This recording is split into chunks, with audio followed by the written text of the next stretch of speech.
I'll go ahead and get started.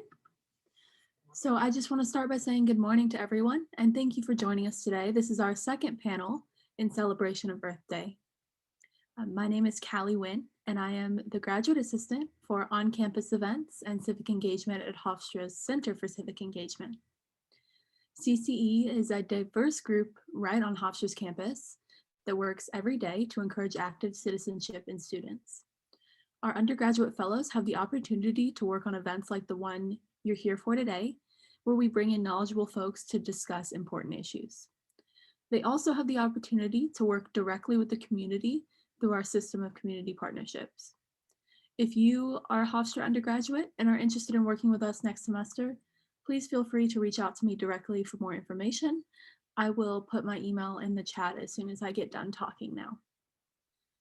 And just a quick word of thanks. Today's events couldn't have been possible without a great number of people. I would like to start by thanking our fellows for the hours and hours of hard work they've put into planning these panels. Your dedication to CCE does not go unnoticed. We also benefit in various ways from support from Office of the Provost. And logistically, I must thank Hofstra's Cultural Center and specifically the Executive Director, Athleen Collins. She's devoted countless hours to the center this year to our events, and I am personally very grateful for her ongoing guidance and leadership. I would also like to thank CCE's board for their continued support of the center and our initiatives. And finally, I would like to thank my co-GA, Gabby Rojas, and our director, Dr. Philip Dalton, for their support and guidance.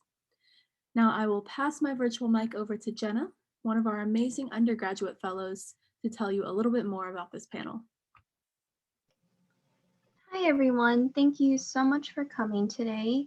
So towards the end of the event, for all the students present, we're going to send out a Google form where you can say, or you don't have to fill it out, but if you're here for a specific class, we ask that you fill it out and then we'll notify your professor that you attended. And we are going to have 4 panelists today who are each going to give a 10-minute presentation on a different aspect of climate change. And they are Dr. Jace Bernhardt, Dr. Robert McLemmon, Dr. Eiden Salihan, and Professor Michael Gerard. And after they have presented, we will then take questions at that time. So as you're viewing the presentations, if you have any questions, just jot them down to ask them later. So our first presenter today will be Dr. Jace Bernhardt, who is a professor at Hofstra, and he received his Bachelor's of Science in Atmospheric Science from Cornell University. He attended graduate school at Penn State, working in the Department of Geography with a focus on climatology. His research interests include human impacts on the climate, historical climatology, and the usage of GIS. Dr. Bernhardt's master thesis dealt with the formation and impacts of jet contrail outbreaks, while his doctoral dissertation analyzed the differences between 2 temperature averaging methods and related spatial variability.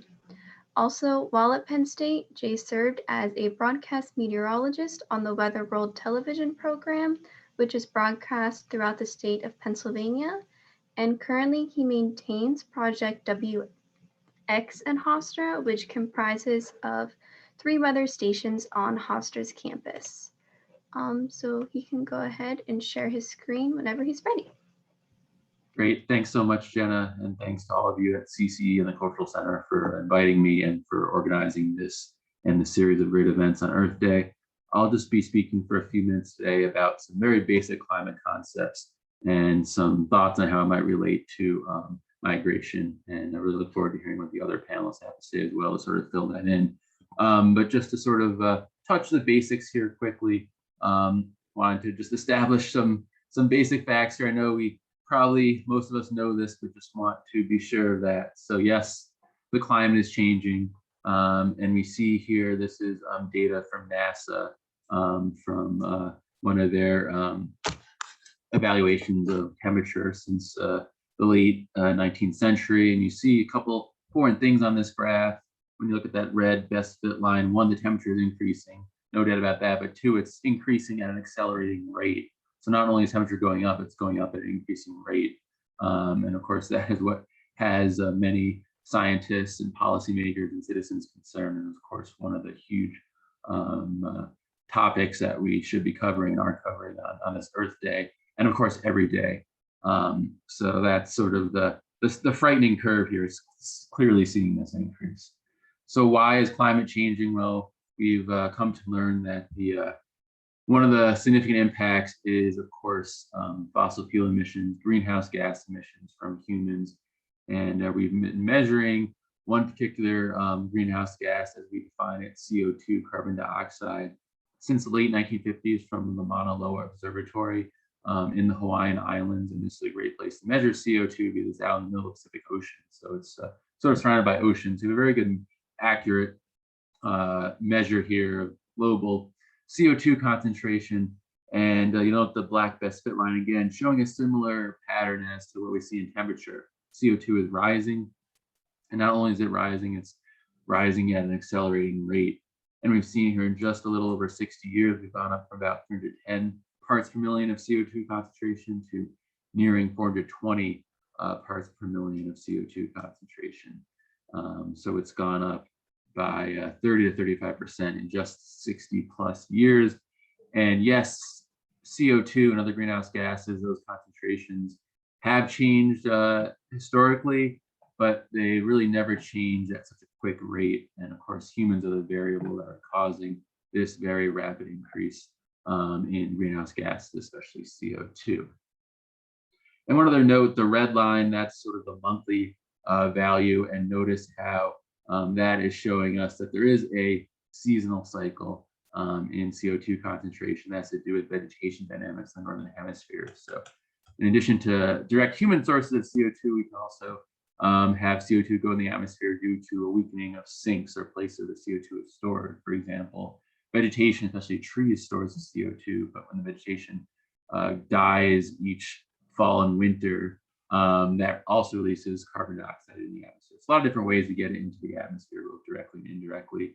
And again, through something called the greenhouse effect, we see an increase in temperature. So very direct connection, that increase in temperature.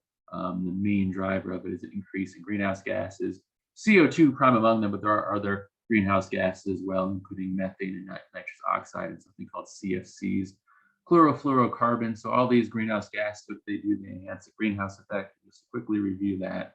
Greenhouse effect tells us that as energy comes from the sun, a lot of it gets through the atmosphere and is absorbed by the Earth's surface. It's then given back off as a different type of radiation, longer wave radiation, we call it, since Earth's temperature is much lower at the surface than the sun's surface temperature.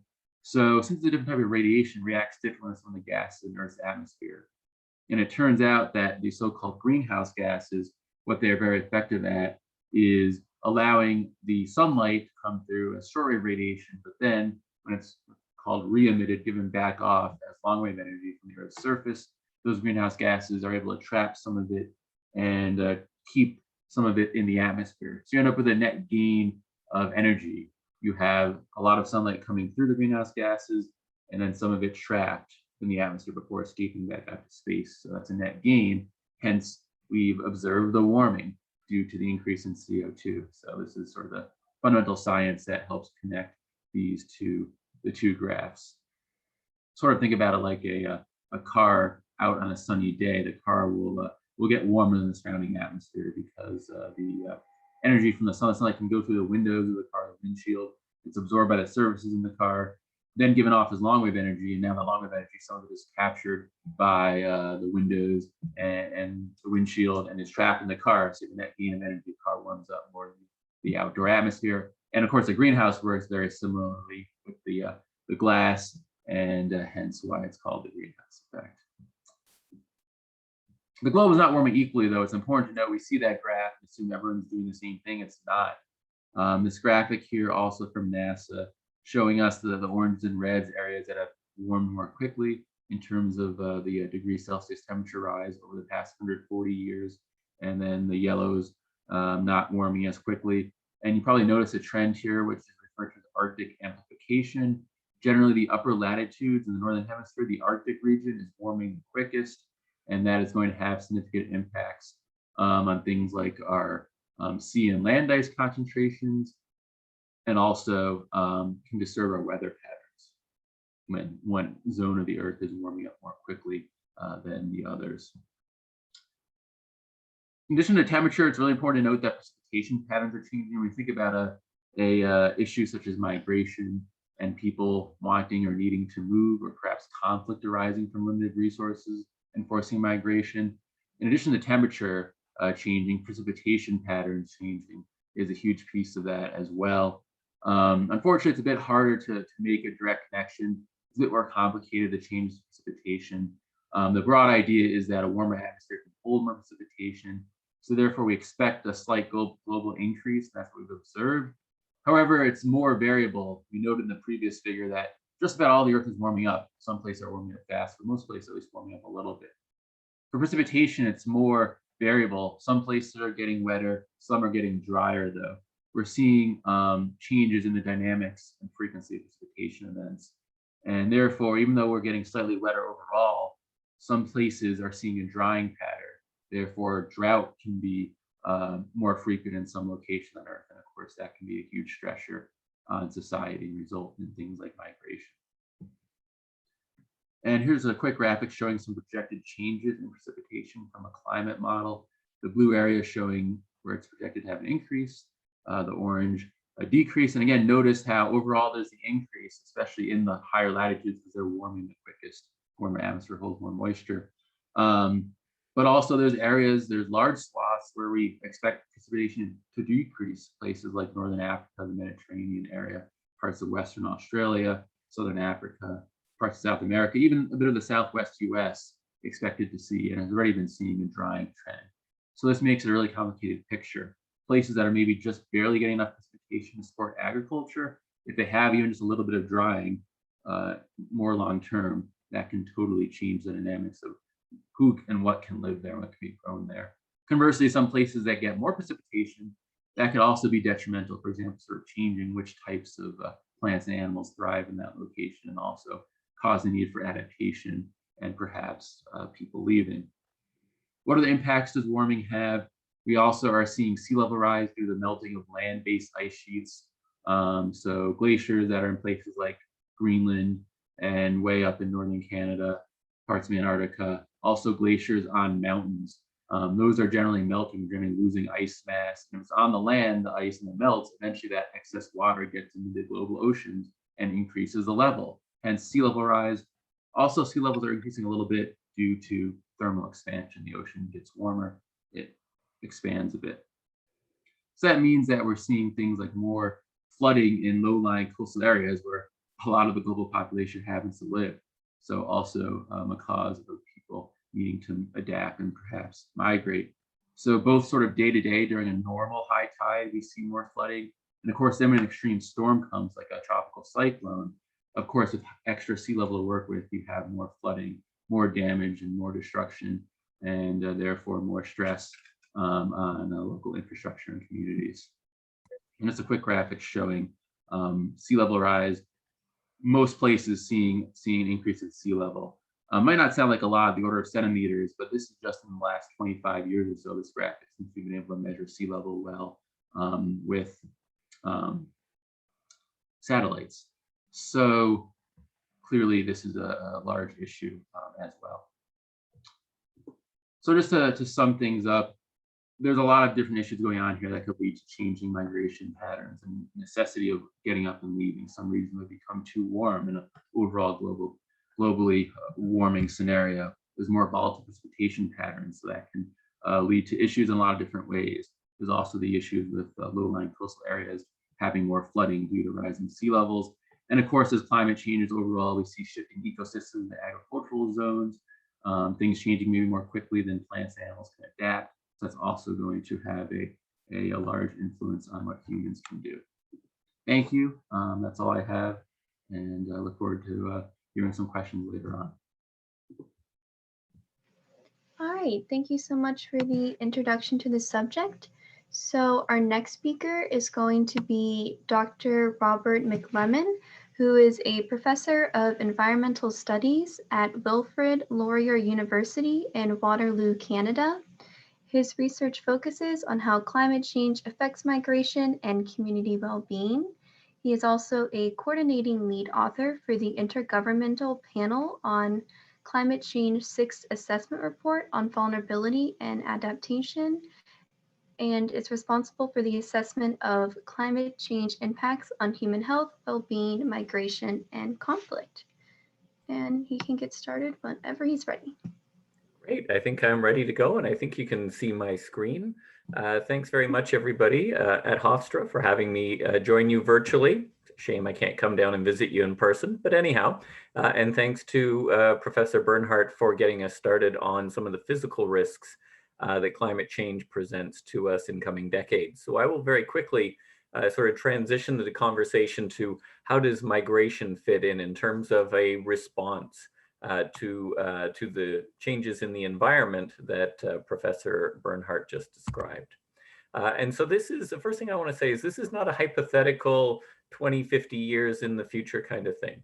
The reality is that at this very moment, people around the world do get displaced for reasons that are linked to climate-related events, floods, droughts, storms, and so on. So that's where I'm going to start and then sort of project into the future. And so this is something that's of great concern, especially today on Earth Day, and on the day that your president has convened a global summit of leaders to discuss the impacts of climate change. So the timing of this talk is very apropos. So just again, to get things started, there's an organization called the Internal Displacement Center, Internal Displacement Monitoring Center, IDMC. It's based in Europe, and they collect statistics from around the world about people who need to leave their homes for reasons related to conflict or to disasters, natural disasters, whether those are geotechnical disasters, so earthquakes, volcanoes, and so on, or weather-related disasters like floods and droughts and so on. So the map that you see here, this is a map from the last 90 days showing where people have been displaced from their homes for these reasons. So the blue ones are ones that are related to the environment. And as you can see, they happen all around the world, including many of them in the United States. Now, these are people being displaced forcefully from their homes because it could be temporarily, it could be indefinitely, but the point being is they've been displaced. Now, displacement is only one small subsection of larger migration patterns around the world. But I'm going to speak primarily on people who have to leave their homes because they don't want to, right? And so if we look at IDMC statistics over the last 20 years, or sorry, last, I guess 12 years, I should say, that's as long as they've been collecting them, you'll see that on average, about 20 million people each year are displaced from their homes for weather-related reasons. Last year was a little bit higher, or 2019, I should say, the last year for which there are statistics, is a little bit higher than other years. So you can see on this little figure here, almost 24 million people displaced around the world, about 13 million from extreme storm events, another 10 million by floods, and then the remaining million or so people by droughts, wildfires, and heat-related events. And if you were to look at where those people were displaced, you would see that the top 5 countries where people are being displaced are India, Philippines, Bangladesh, China, and the United States. And this is fairly consistent year after year. Sometimes there's other countries that pop up into the top 5, but you can almost always count on these 5 countries experiencing weather-related displacements. And it's not surprising. They're all very populous countries. They also have large populations living in river valleys and in coastal areas that are highly exposed to extreme storm events and floods. Now, displacement and those statistics I've just shown you about weather-related displacement, you have to situate it within the broader global context of people on the move. And so I just want to give a few key facts about global migration statistics. One is that most people who migrate do so within their home country. So most, and that goes around the world, most people who are on the move stay within their home countries. When they do migrate across international boundaries, it tends to be within countries or to neighboring countries within the same region, so across contiguous borders. So from Mexico to the United States to Canada, Bangladesh to India, and so on. That's where most migration takes place. It's really only a small percentage of global migration that takes place across longer distances. And so this little colorful pinwheel that you see on the right-hand side, this comes from a study that was done about 8 years ago. And what it shows is the flows of people around the world when they migrate outside their home countries. And so you've got this nice kaleidoscope with each color representing a different region. And what you would do, if you would see if you look closely at it, is that most flows are within their home region. If you were to isolate North America, what you'd see is a nice rainbow color. What this means is that North America receives migrants from essentially every region around the world. From Asia, South Asia, so India, Pakistan, Bangladesh, from East Asia and Southeast Asia, from Central America, and so on. So we get a nice diverse flow of people here. Now then, let's focus in again on those environmental or climate or weather-related drivers of migration. So if we look at those three big categories that I showed you a couple slides ago, floods, storms, and then droughts and other fire and heat-related events, what you'll find if you look at the research is that each weather event triggers a different sort of migration response. So if we look at floods, for example, typically what happens is when an area is flooded, like say in Bangladesh, where floods are an annual phenomenon, what happens is most people temporarily leave their homes, and then as soon as the flood waters subside, they go back to their homes. So you don't really get migration necessarily as you do temporary displacement. However, if people come home and find that their houses or their livelihood assets, their farm buildings and so on, have been completely destroyed, and same with their community members, their neighbors and so on, then you might actually see migration out of the flood affected area, typically to other communities or cities in the same country. So it depends a lot upon the nature of the damage that occurs in terms of floods. But a key point is that when there's a flood in Bangladesh, you don't typically see a huge flow of people migrating to other countries because of it. It tends to be much more localized migration. Extreme storms, it's a different type of phenomena from a flood, although they often go hand in hand. What I'm thinking about here are things like hurricanes and typhoons and so on. And again, you know, when you think about, say, Hurricane Katrina that slammed into New Orleans about 15 years ago, if you think about Hurricane Maria that slammed into Puerto Rico just a few years ago, you tend to get this huge sudden destruction of homes and properties, and in some cases loss of life as well, and a lot of damage to infrastructure. The question about whether you get migration or not is how quickly and effectively can the authorities step in and help people rebuild their livelihoods, rebuild their assets and their homes and so on. If the authorities step in quickly, then you'll get some migration and relocation elsewhere, but you'll also get a lot of people coming back as well. In the case of Hurricane Maria, what happened in that case is there was a lot of damage in Puerto Rico. The US government was very slow to help rebuild.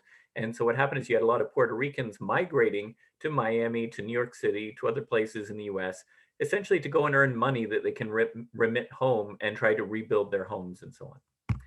And then the third category is droughts. That's a different type of phenomenon, right? Because it happens much more slowly. It builds up and it builds up. So at the outset, you don't see much migration at all. You see people adapt in other ways. And if you do see migration, it tends to be young people who move out of the drought affected areas, typically again, looking for short-term job opportunities so they can send money back and so on. It's only when conditions persist for month after month, year after year, you start to see larger flows of people out of the affected areas. So it's what we call a slow onset event.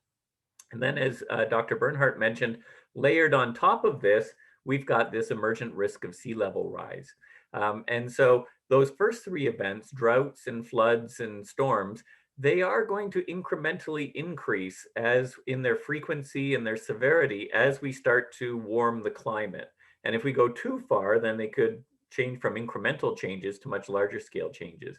But then layered on top of that, we have this rising sea level, which, you know, where I am here in central Canada, rising sea level is not really, you know, a great concern. If it reaches my house, you know, we're talking apocalyptic scenarios. But for people who live in low-lying coastal areas, like say Miami or the San Francisco Bay Area, this is a real risk that will emerge in coming decades. And what it does is it amplifies the ability of storms to surge inland and destroy homes, amplifies the effects of floods and so on, and eventually it inundates low-lying areas altogether. And so by the end of this century, it's projected that over 1 billion people will live in low-lying coastal areas where they're potentially exposed to some of these hazards.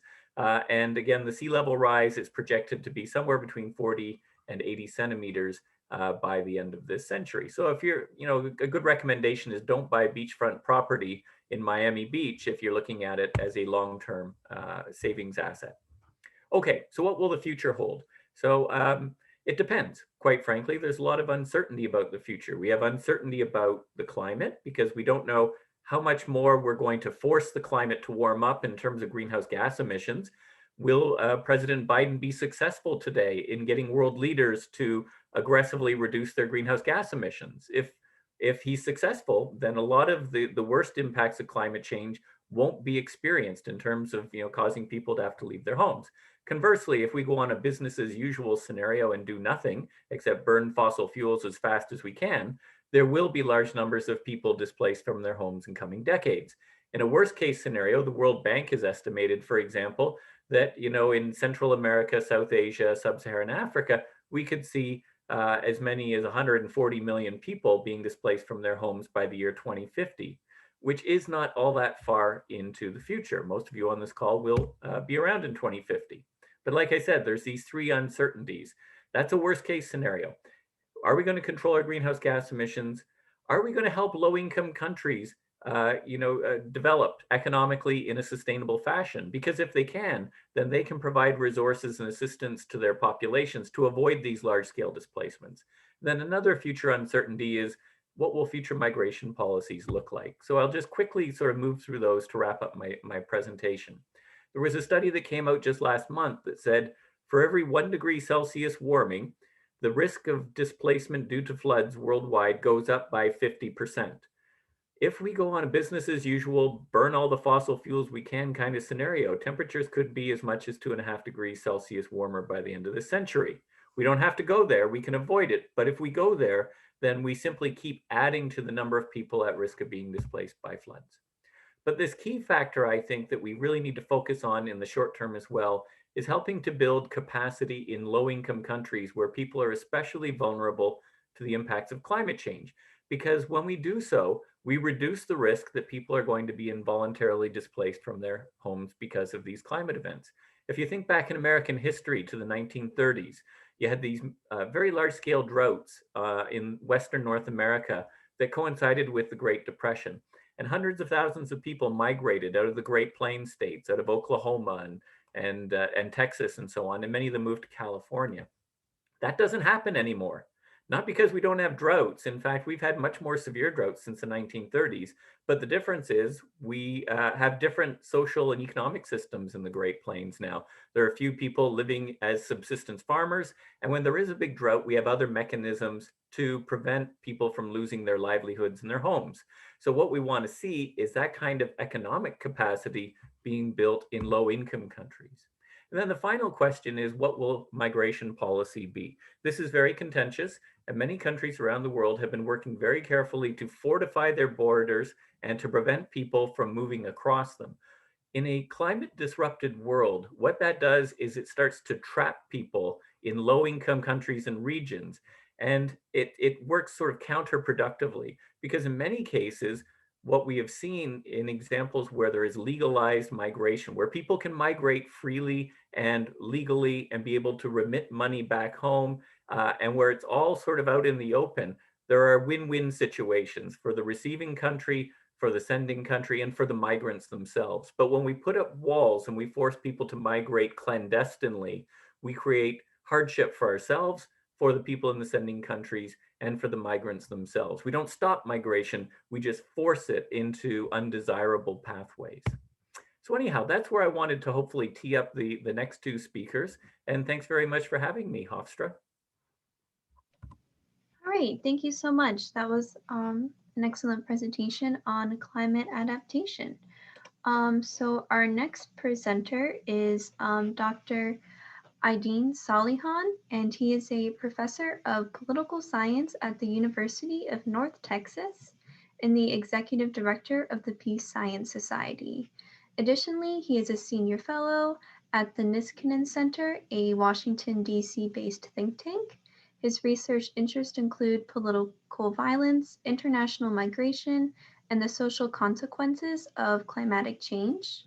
Dr. Salihan's work appears in journals such as International Organization, the American Journal of Political Science, World Politics, and the Journal of Conflict Resolution. And today he's just going to, he's going to be speaking on how climate change or how climate impacts migration to the European Union. Great, thank you so much for having me. I assume everyone can see my slides and hear me okay. I think my presentation dovetails very nicely with the previous two. I hope not to be too redundant here, but I will have some new issues, hopefully, for you to think about and digest. So I'm going to focus on three main points. The first is that environmental migrants complicate a simple dichotomy between forced and voluntary migration, which is a dichotomy that a lot of our policies at the national and international level are based upon. And that for most migrants, it's practically impossible to know the quote unquote true reason for them to leave their homes. People migrate for a mix of reasons: economic, social, political, and climatic. And getting it right in terms of identifying potential streams of environmental migration is practically quite difficult. And then the third, kind of on a bleaker level, it's the fact that I believe that in the short term, we're unlikely to get a policy consensus or some sort of new treaty or international framework for addressing climate migration. So what is environmental migration? There are a lot of terms that are bandied about in the literature and in policy discourse. Some of these terms have become contentious. People refer to climate migrants, climate refugees, environmental migrants, disaster displacement, and so on. But the International Organization for Migration has offered a partial, or I'd say a broad definition of environmental migration. And those are people who have left their homes predominantly for reasons of sudden or progressive changes in the environment. Now, what I'm going to suggest is that this underlined term, predominantly, is actually quite difficult to know. And this has made it quite hard to come up with any sort of policy consensus or international framework for dealing with the issue that we know is happening now and is looming in the future.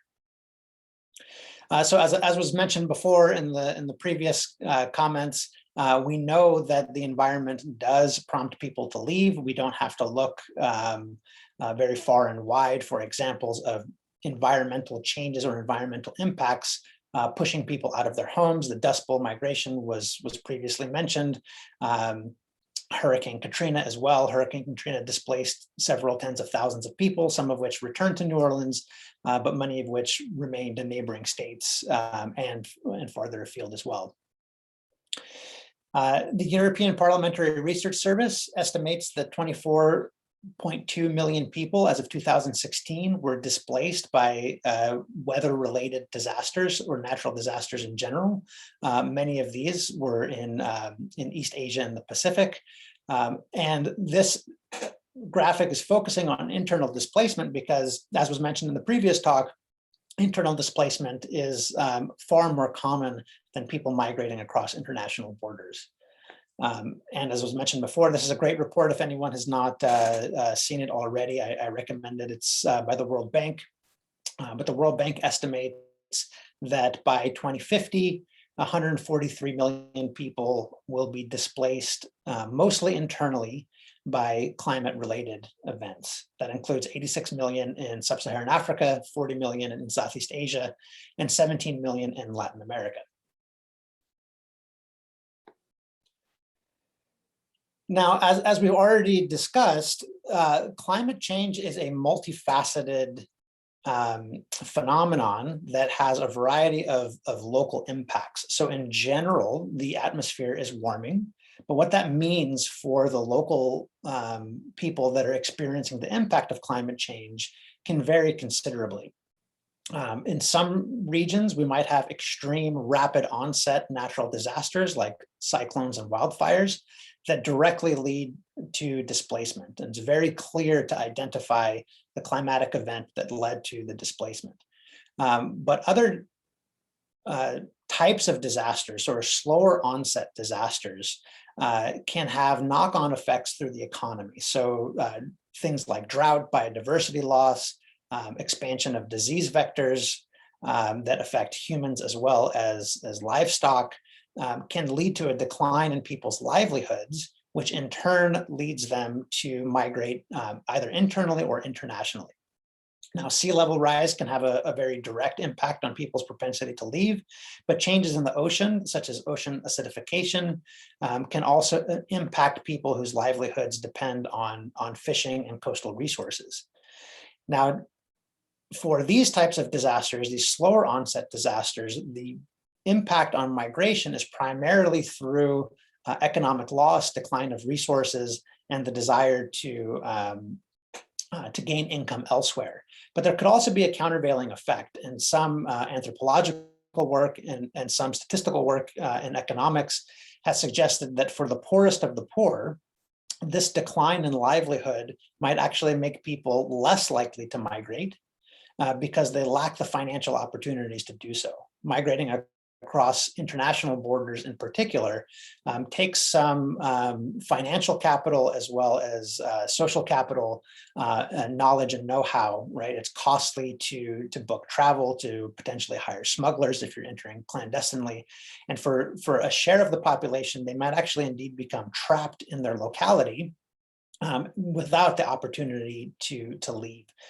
For more middle income people, this declining livelihood might have the opposite effect of pushing them out of their traditional livelihoods and forcing them to move either to larger cities or across international borders. As was said before, the impact on agricultural yields are variable. So areas that become drier, considerably drier, might have a significant decline in agricultural productivity, which again has this knock-on effect on people's livelihoods and propensity to migrate. As I mentioned, changes to the ocean can impact fishing communities and people that depend on coastal resources for their livelihoods, prompting them to migrate as well. And of course, these rapid onset natural disasters, which receive international headlines like wildfires and tropical cyclones, cause direct displacement.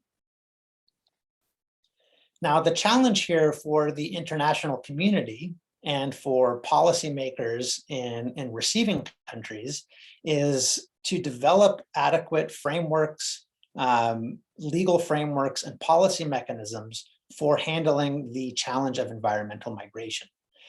Traditionally, we have a dichotomy between forced migrants and voluntary migrants. Forced migrants are people that are compelled to leave their homes for fear of their physical security.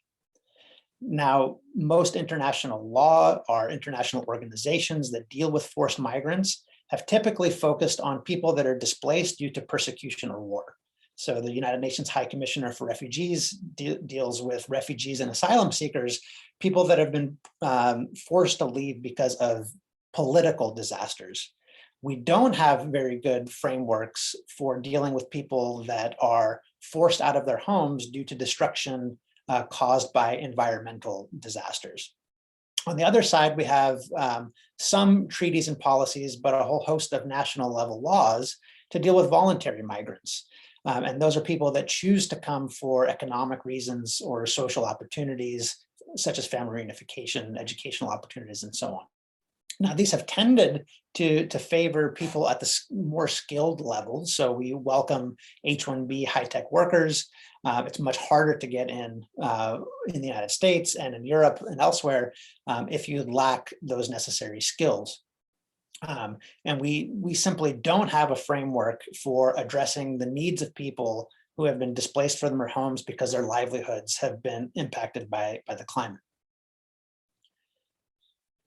Now, as I suggested before, it's because of these indirect and direct effects, it's actually quite difficult for us to know for any given individual, why did this person migrate? potentially with the exception of rapid onset severe natural disasters like a cyclone or a hurricane, it's hard for us to pinpoint who is an environmental migrant, which makes policy somewhat difficult. What we tend to do in the statistical literature is to look at migration patterns relative to some specified baseline. So those of you who've been following the news about COVID-19 deaths, we know there's sometimes a large discrepancy between the actual number of reported deaths and excess deaths. So taking the COVID analogy a bit further, this is data from the UK. What we do in this sort of health modeling literature is to look at a average baseline. So say over the last 5 years, how many people on average can be expected to pass in this week or in this month. And then we look at registered deaths, COVID-19 deaths, and other excess deaths, which may be directly related to COVID-19 or other knock-on effects. And this is essentially what we do when we're trying to model the impact of environmental shocks on migration. So this is a paper by Masarian and Schlenker that appeared in Science in 2017, and they noted a link between changes in temperature in a sending country and asylum applications in European Union countries. So they note that as on the x-axis, that as the temperature increases, there's a significant increase in the number of asylum seekers that apply for asylum in the EU. Now, there's a couple of normative and policy challenges to consider when thinking about this issue. One is that we can sort of look at the baseline and look at how environmental impacts like temperature or precipitation increase migration rates relative to that baseline. But for any given individual, we don't know why they migrated. They may have come for any number of reasons. They might have come regardless of climate impacts and applied for asylum. So it's hard for us to know which is an environmental migrant and which is not. The other, I think, important normative issue is, given this graph and others like it, given that we can see that there's an increase in asylum applications due to this combination of environmental risks and political risks that people face, does this make their claim for asylum any less legitimate? If they would not have come, if it were not the combination of environmental and political factors, they would have stayed home in the absence of the environmental factor. Does that make their claim for asylum any less legitimate? And this is the discussion that we're having now with asylum seekers on the southwest border of the US. Many people are fleeing violence in Central American countries, but many are also experiencing dire poverty. And it's the combination of those two factors that are sending them to the border to ask for asylum. But then we have to sort of argue or have these debates over, are they truly asylum seekers or are they leaving primarily for economic reasons? So again, our migration policies in the United States, the European Union, and at the international level are built upon this notion that we can identify a particular reason for migration. Some people come for work or school or for family reunification, or they're asylum seekers. With the potential exception of extreme natural disasters, it's hard for us to know exactly who is an environmental migrant, and we don't have policy mechanisms for it. And I would suggest that we're unlikely to get it at the international level in the near future. This is a map of far right, explicitly anti-immigrant parties across Western Europe. Their share of the vote has increased dramatically in the last decade or so. We know in the United States, anti-immigrant sentiment, especially under the previous administration, was at its highest. So there's very little stomach for crafting a new treaty or developing new policy frameworks for addressing the very real crisis of environmental migration. And what we may see is countries building ever higher barriers to migration, leaving vulnerable people trapped where they are. So I'll leave it at there, and I thank you very much for your time.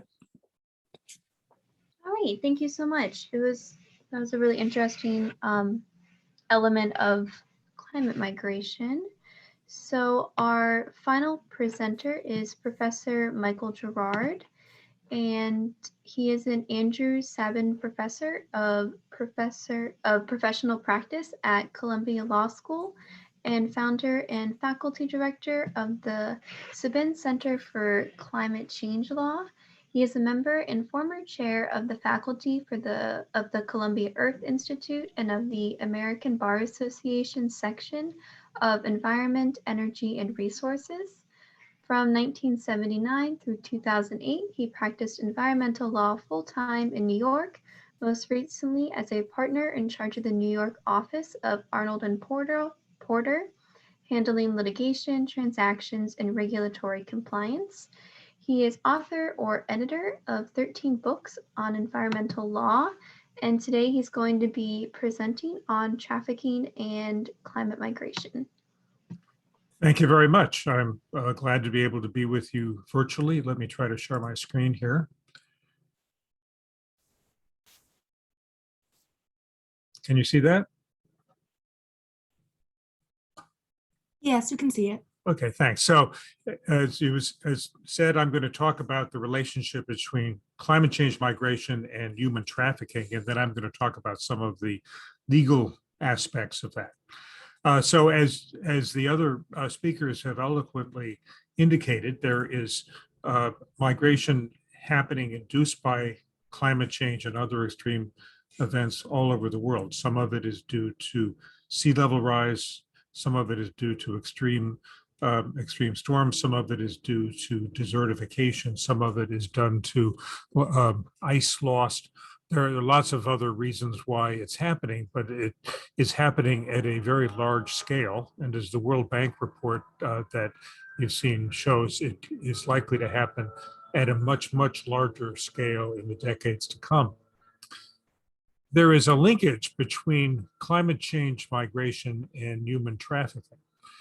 As people are exposed to extreme conditions and are in extreme distress, they become very vulnerable. And unfortunately, to a disturbingly large extent, they are connected with traffickers, with people who will often pay them a little bit of money to move them, but then they become the subjects of what might be, of what can be seen as modern day slavery.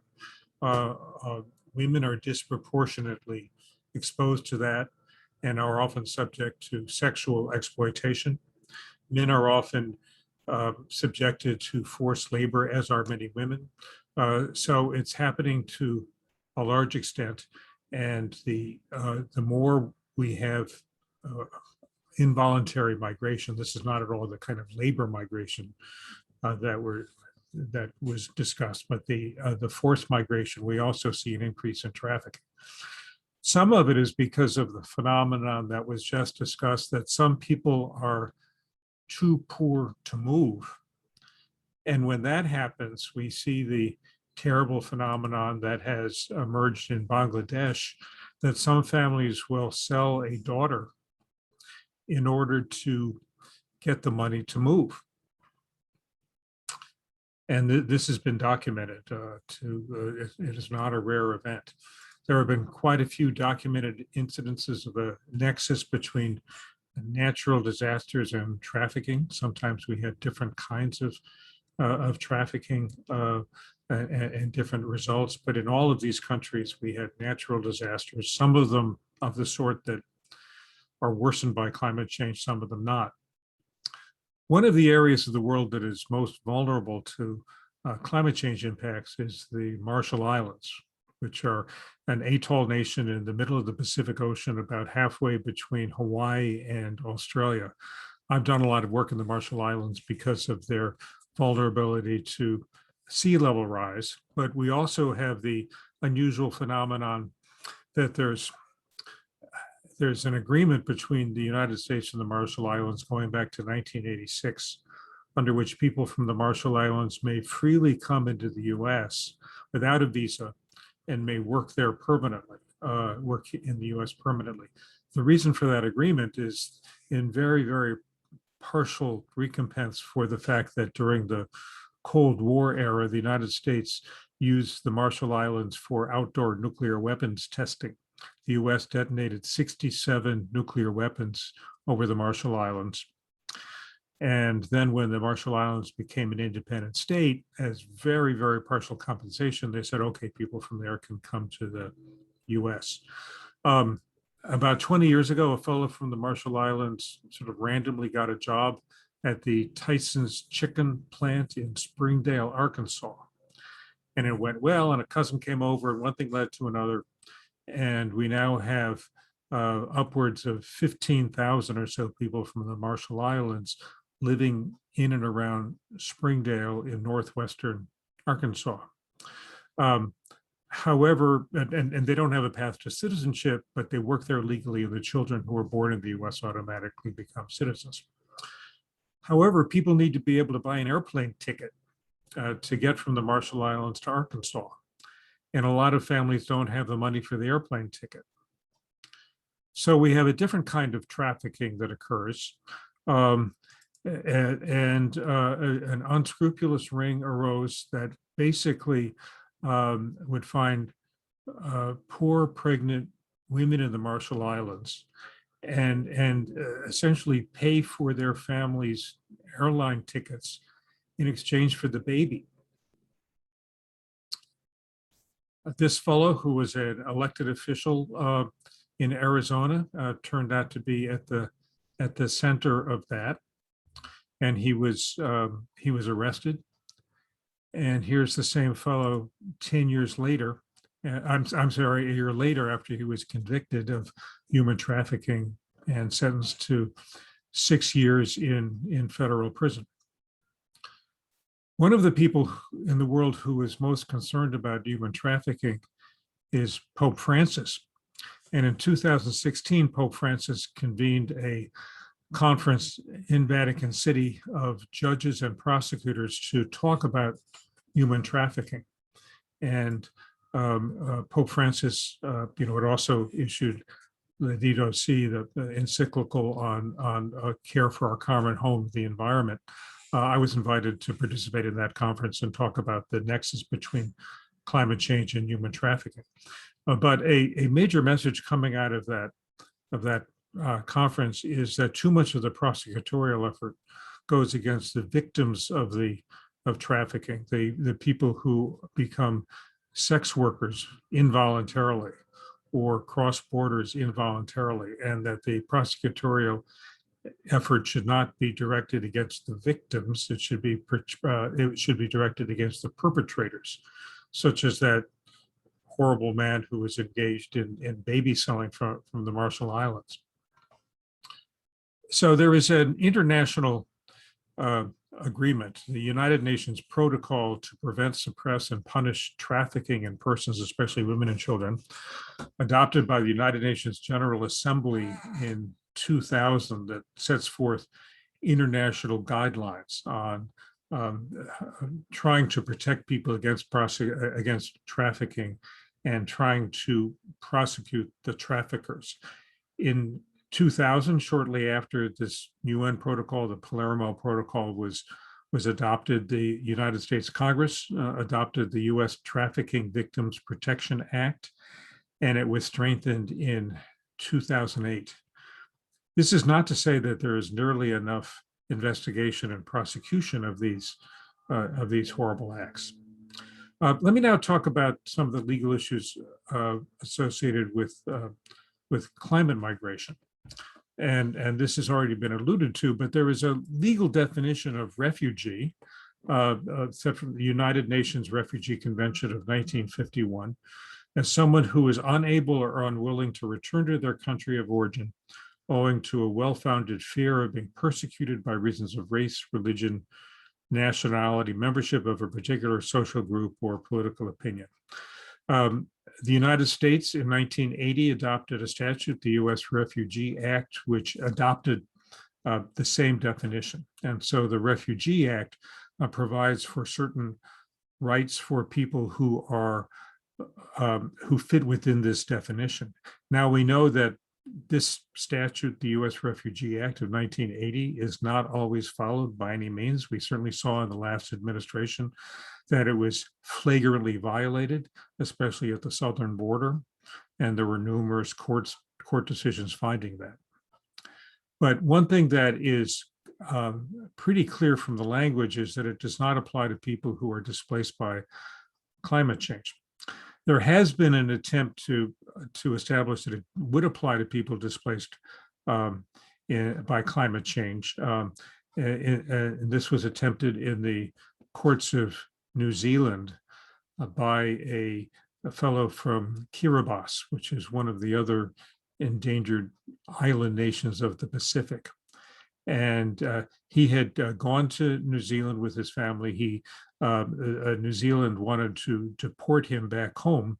He claimed that he was actually a refugee and was entitled to refugee convention on refugee protection under the law of New Zealand, which also adopted this international definition of refugees.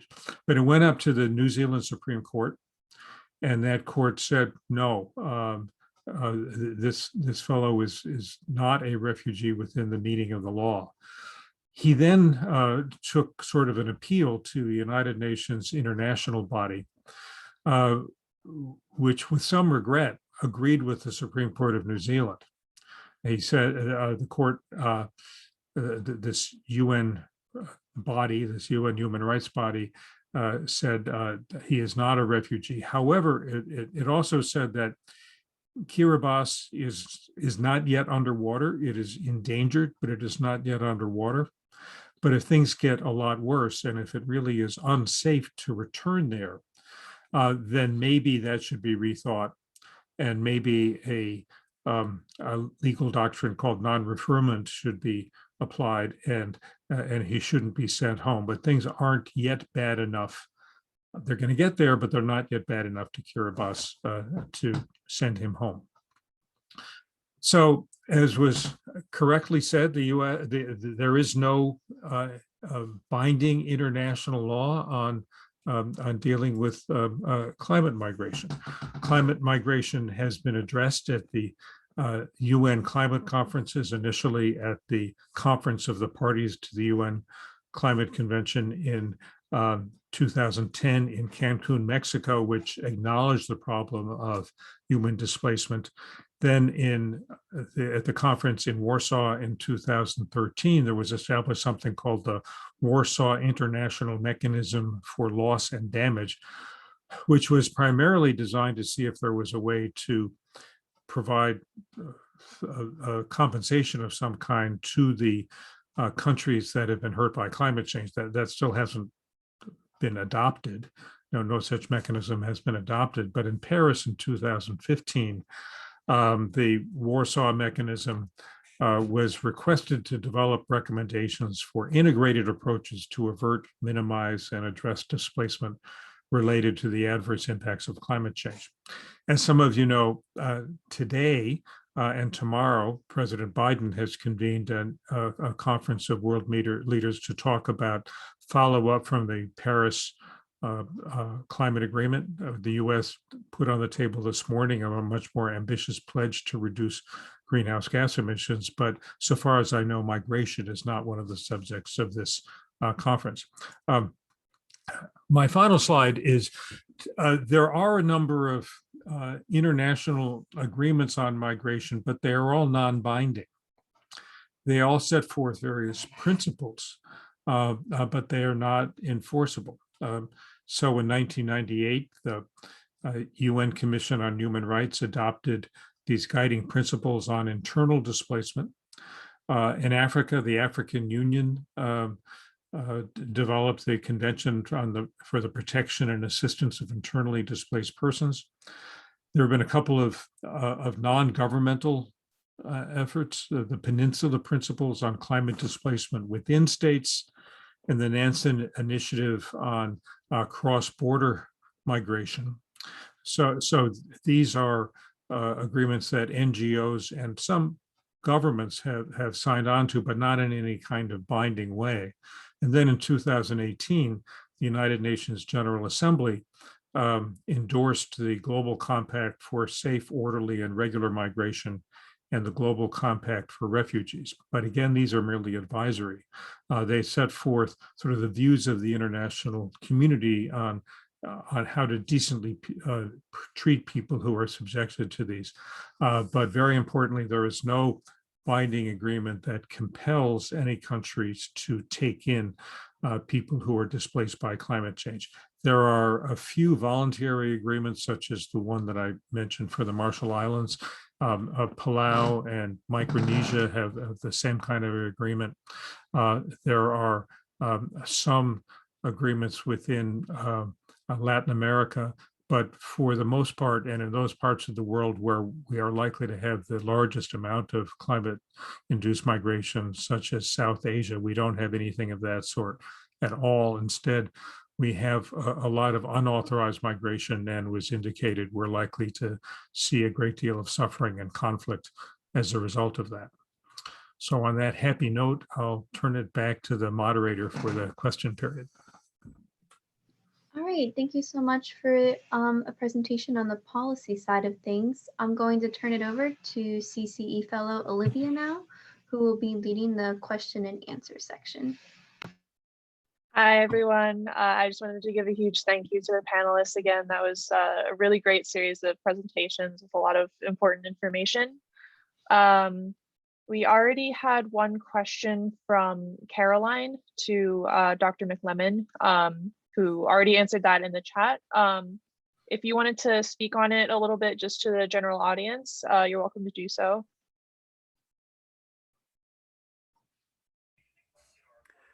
Sure. I assume that you were speaking to me and not to Caroline, although I appreciate the question, Caroline.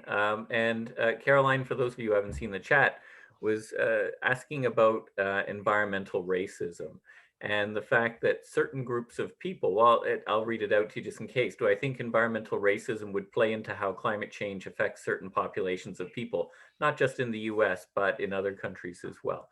And she's absolutely right in terms of the question itself, in that we are not all equally vulnerable to the impacts of climate change. Our vulnerability is typically a function of, well, what particular risks of climate change are we exposed to? So for example, do we live in a small rural village where our livelihood is dependent on agriculture? Do we live in a coastal community? Do we live in a big city where extreme heat events are a risk?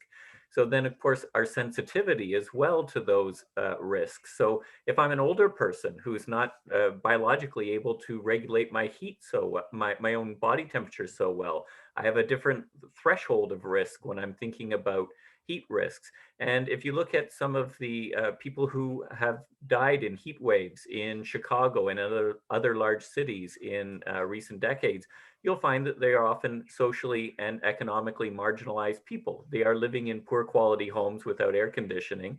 And in many cases, the reason they're living in those circumstances are reasons related to discrimination, economic exclusion, and in some cases, historical policies that were racist in their very structure, that essentially forced certain groups of people of color to live in certain neighborhoods and not others. If you think about the example of Hurricane Katrina that was brought up earlier as well, if you look at the neighborhoods that were most affected by the floods caused by Katrina, it was typically people of color who were living in those neighborhoods who had been excluded from the wealthier, safer, higher ground in that community as well. So what climate change tends to do is it tends to reveal a lot of the embedded structures within our society. Who is rich and who is poor? What groups get ahead and what groups struggle to get ahead? Those things get revealed by climate-related disasters very easily and very clearly. So what we have to think about is that climate change is not a unique risk, but it's sort of layered into all of these other social, economic, and other societal challenges that we need to grapple with. So Caroline's question is spot on. And if you're a student thinking about research on climate impacts and adaptation and so on, this is a field where there needs to be a lot more work done and where social scientists and natural scientists need to start collaborating a little more. So thanks very much for the question, Caroline. Thank you for that answer. I just wanted to mention really quickly for all the students in the audience, There is a Google form that that Daria posted in the chat. So if you could just fill that out so we can notify your professors about your attending this panel. We have another question for Michael Gerard. You said that the UN determined that Ion Teota's situation was not bad enough for him to claim refugee status in New Zealand. Who determines that, and how is that decided? Well, it was a panel of the United Nations High Commissioner on Climate Change that heard that appeal and made that determination with a couple of dissenting votes. But it was a reflection of the widely accepted definition of what does a refugee mean under international climate law. And so, as I said, the situation in Kiribati it's bad and threatening, but not yet unsurvivable. So he could go back there and still survive. It wasn't so bad that he couldn't survive. It was not sending him just into the open water or sending him into a civil conflict situation where he was going to be killed. Thank you for that answer. Everyone's welcome to put their questions in the chat, but you're also welcome to raise your hand if you wanted to say your question yourself. We have another one for Dr. McLemmon. What are the biggest climate issues that face, or I guess that cause displacement, for example, heat or rising water? Yeah, so I mean, it varies quite a bit from region to region in terms of what the biggest risks are. And, you know, I've for example, earlier in my slides, I showed, for example, China, India, Bangladesh, the United States as being sort of hotspots of climate-related displacements. And each of those regions, the risks are somewhat different. If you think about Bangladesh and India, for example, they have a monsoonal climate, which means essentially they receive almost all their precipitation within a 3 to 4 month window in the summertime, and then the rest of the year it's dry. So if monsoonal precipitation deviates from its expected level, whether it's too high or too low, you create different sorts of risks for people in those countries, especially because a lot of the people in those countries still live in rural areas as well. So if monsoonal precipitation is too high, you get floods and people being displaced. If it's too low, a few months later, people start to experience droughts as well. So there's a lot of sort of built-in vulnerability, if you will, into the climate regime for that reason. If you think of the United States, it's such a large country and you've got different risks on different coasts. So along the Atlantic coast and into the Gulf of Mexico, you have extreme storms, but at the same time, you have people living in river valleys where you get inland flooding. And then on the West Coast, you have drought and wildfires and so on. So there's a lot of different climate drivers of displacement. So when we tailor our responses to how do we adapt to climate change, they need to be adapted to the local environment and the local climate, as well as to people's livelihoods in those environments. Obviously, the types of things you're going to implement in Miami to protect the population from the impacts of climate change are going to be very different from someone who lives, say, in rural Georgia, inland from the coast, but who's still exposed to climate risk, but they're different. So wonderful question. Thank you. Thank you. If any of the other panelists wanted to jump in and answer a question, even if it's directed to a specific person, you know, your input is always appreciated. Yeah, actually, can I pose a question to Dr. McLemmon, and if anybody else wants to respond as well? We're seeing increasing reports about extreme heat, and that it is anticipated that in some parts of the world, I think especially in South Asia, there will come a time when during some parts of the year that the temperature and humidity combination is literally unendurable, that you can't be outside for more than a few hours and still live. Do you see that kind of phenomenon leading to migration as well? Wonderful question. There was a study that came out just last year by scholars based in the US looking at this and showing maps of, you know, especially places like South Asia, North Africa, even Southern Europe, where, you know, summertime temperatures will routinely be above 110 degrees Fahrenheit as sort of like a regular kind of thing. I guess it raises the sort of Phoenix, Arizona paradox. If you use the same notion, then Phoenix, Arizona should not exist because it's simply too hot during the summertime to be outside for extended periods of time or to do work outside. But because of obviously the availability of electricity and therefore air conditioning and the design of infrastructure, people are able to live in that environment. So I think a lot of it will depend upon, again, on that development question, is that will people living in these increasingly hot areas have access to cooling, and will they be able to work in occupations that do not require them to be out of doors for 12, 14 hours a day? So there's a lot of labor market considerations and then also infrastructure considerations as well. But you're right, when you think about the baseline risk, if it's not possible for people to survive the heat, quite frankly, in summertime, they will move. And there's been research in Pakistan showing that extreme heat does indeed lead rural people to migrate into cities where they can access cooling infrastructure and so on, both temporarily and over longer periods of time, if that heat causes their agricultural livelihood to decline. So it can be a tipping point as well. But I'm always a little bit cautious about the sort of if this, then that kind of outcome, because it's often that social, economic, and cultural factors sort of mediate the causal pathway.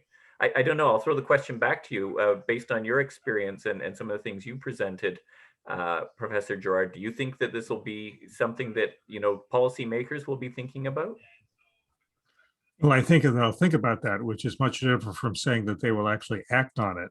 In advanced countries, you have cooling centers where people can go to cool down, but I'm not sure you have that on a large scale in rural India or Pakistan. And you also are setting up a negative feedback loop, because the more air conditioning you need, the more electricity you need to make, and the more hydrofluorocarbons you're likely to release.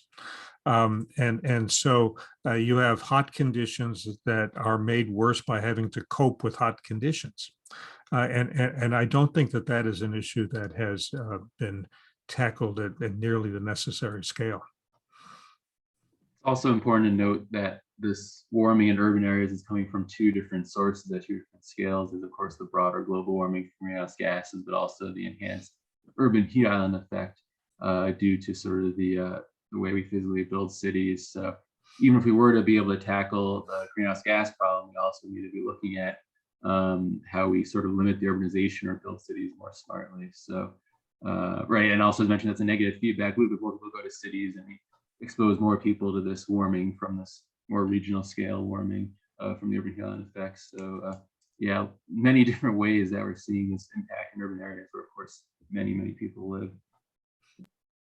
And this gets us back to the environmental racism issue, because it's been documented that affluent areas tend to have a lot more trees and greenery than poor areas, and trees and greenery keep you cool, keep the neighborhood cool. You have a lot of variation in temperature, within a quarter mile, and it's very closely correlated with the affluence of the residents of that neighborhood. Dr. Salihan, did you have anything that you wanted to add? No, this is all a very good discussion. I did notice sort of a long question in the chat about the balance of policy initiatives. And I do think it does need to be all hands on deck. But what I fear is going to happen is a patchwork of national level policies to deal with migration, some being more restrictive, some being more open. And if you just remember back to the asylum crisis in 2015, 2016 in Europe, where Germany was relatively more open to asylum seekers, whereas other countries were relatively more restrictionist, this led to real conflict in the European Union. And led to this sort of patchwork of policies with people trying to enter various countries and being steered away from others. So I do think we do need some sort of global framework for addressing and regularizing migration flows. We don't want people coming clandestinely, taking difficult journeys, hiring human smugglers, and so on. But at the same time, we need robust national enforcement. And a more streamlined, regularized process for people who need to migrate, either temporarily or long term. We do have some laws on the books in the United States. Temporary protected status, for example, has been offered to people who have fled natural disasters and maybe their homes were destroyed, so they won't be deported. But those are temporary measures, and the expectation is that those protections could lapse depending on the whims of the particular administration. So we do need some global architecture, but the stomach for doing this has been very, very, very limited. There's a lot of great talk, great rhetoric from particular leaders, but when it comes to actually creating binding international law, there has been really very little movement in this front, either to expand the refugee definition in the 1951 convention, or to create an entirely new treaty. We just haven't seen that happen, or any significant movement in that direction. Let me throw out what I think would be a fair international architecture. If each major emitting country, country that is a major source of the greenhouse gas load that is in the atmosphere, were to take in a percentage of the world's climate displaced people proportional to its contribution to the load of greenhouse gases in the atmosphere, I think that would be fair. The United States is responsible for about 25% of the greenhouse gases that are in the atmosphere.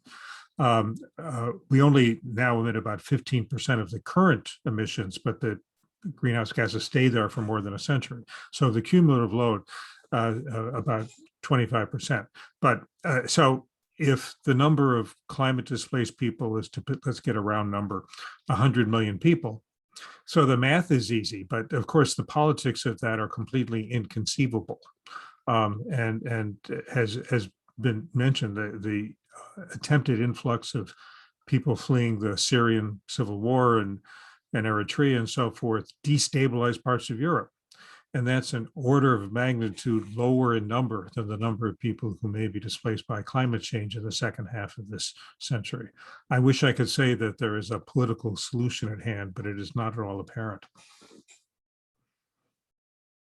But to respond to that, I think the key political challenge would be to properly identify who is a climate migrant. And I think there'll be a lot of debating and hand-wringing over that. Someone who their house is destroyed by a flood, we might be able to identify clearly. But if there's a drought that unfolds over a period of months, well, would that drought happen in the absence of climate change? Droughts have happened before. Maybe this person moved to a city for temporary employment, and only a couple of years later they left. So even if you take the Syrian example, right? Some people have suggested that droughts in the early part of 2010 contributed to the protests, the social conflicts that became the Syrian civil war. So are those people also climate migrants in some sense? So because migration decisions are multifaceted and very, very complex, identifying who is a climate migrant and who is worthy of protection is an exceptionally challenging phenomenon. And I don't think there's going to be any neat resolution to that anytime soon. That's certainly true, except that there are going to be some areas where you have entire populations that need to move. When you have a sea level rise scenario, that's pretty clear. It may be that when you have the extreme heat scenario that I was talking about, that's also the case, but that's tougher because the extreme heat scenario may happen for a period of days or weeks, but wouldn't be permanent. But some of the largest scale migrations would be entire populations where, right now the international migration, or the international refugee system, of course, depends on case-by-case adjudication of each individual and can they establish why they are individually fleeing. But if you're saying that everybody in the county of X in Bangladesh has to go because it's going to be underwater, then you have a different situation.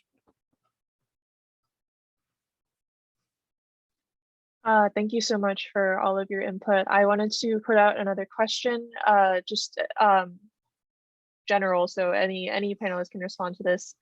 This is from Shinichi, who is asking about how social inclusion might be applied to mitigate climate migration vulnerability.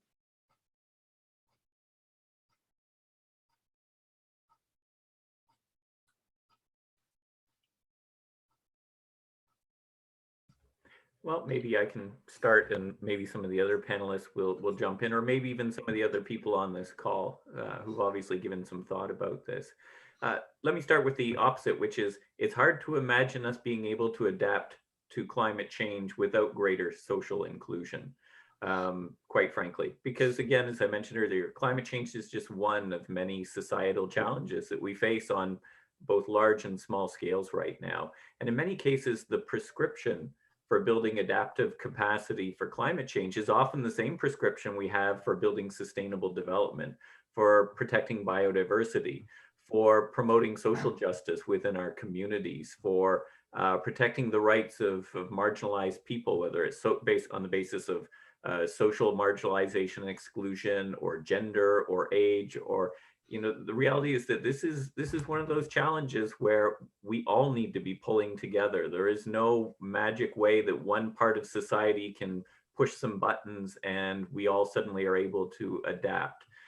So I think social inclusion, even if you think climate change is a complete hoax, as certain political leaders have voiced in recent years and so on, let's assume that it's a complete hoax, and that what Professor Bernhardt told you moments ago was all stuff he made up on the back of an envelope yesterday, right? Let's assume that that is true. What is the prescription that he is suggesting that we do? Well, it's things like building more resilient communities and taking science seriously and taking steps to stop burning fossil fuels, which also emit all sorts of other pollutants and so on.